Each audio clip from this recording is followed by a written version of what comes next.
Je pense que l'environnement que nous créons et aussi les espaces que nous mettons à disposition sont des points vraiment importants, primordiaux. J'ajoute que nous sommes régulièrement intervenus, notamment à travers nos différents dispositifs d'aide au niveau régional, d'aide à l'investissement notamment, d'aide à la transition énergétique, de manière à permettre à notre secteur de pouvoir continuer à investir, mais aussi de s'inscrire pleinement dans la transition énergétique. On le sait, il y a aussi en Wallonie de fortes tensions en ce qui concerne la disponibilité de la main-d'œuvre. De nombreuses entreprises, de nombreux acteurs nous en font part régulièrement. Pour ce faire, on doit attirer un certain nombre de nouvelles vocations, de nouveaux talents. On doit expliquer ce qu'est aujourd'hui le métier dans le secteur du transport, mais aussi de logisticien.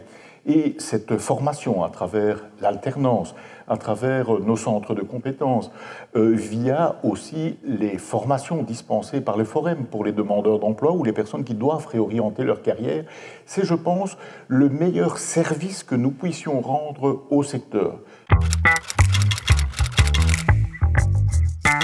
Le Green Deal nous y invite. Notre accord de gouvernement au niveau wallon est lui-même extrêmement ambitieux et que ce soit mes collègues du gouvernement ou moi-même, nous souhaitons d'une part soutenir le glissement vers des motorisations différentes.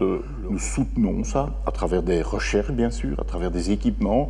Il y a dans notre plan de relance tout un volet hydrogène. Il y a le recours évidemment à l'électrique et d'autres dispositions de cette nature.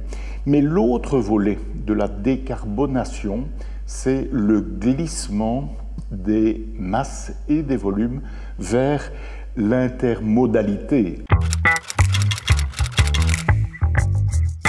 Si vous me posez la question en disant « est-ce qu'on va assez vite ?», je dois être franc et répondre non. Par rapport aux enjeux climatiques, par rapport à l'urgence des enjeux climatiques, on le voit bien, on doit manifestement, à l'échelle européenne, mais surtout et aussi à l'échelle du monde, si je peux dire, accélérer le tempo. Mais en même temps, les mutations économiques, pour être très souvent dans les entreprises au plus près de leur réalité, les temporalités d'investissement et de transformation dans des entreprises nécessite rien à faire. Du temps nécessite des investissements. On ne bascule pas une flotte comme cela en quelques mois ou en une pincée d'années.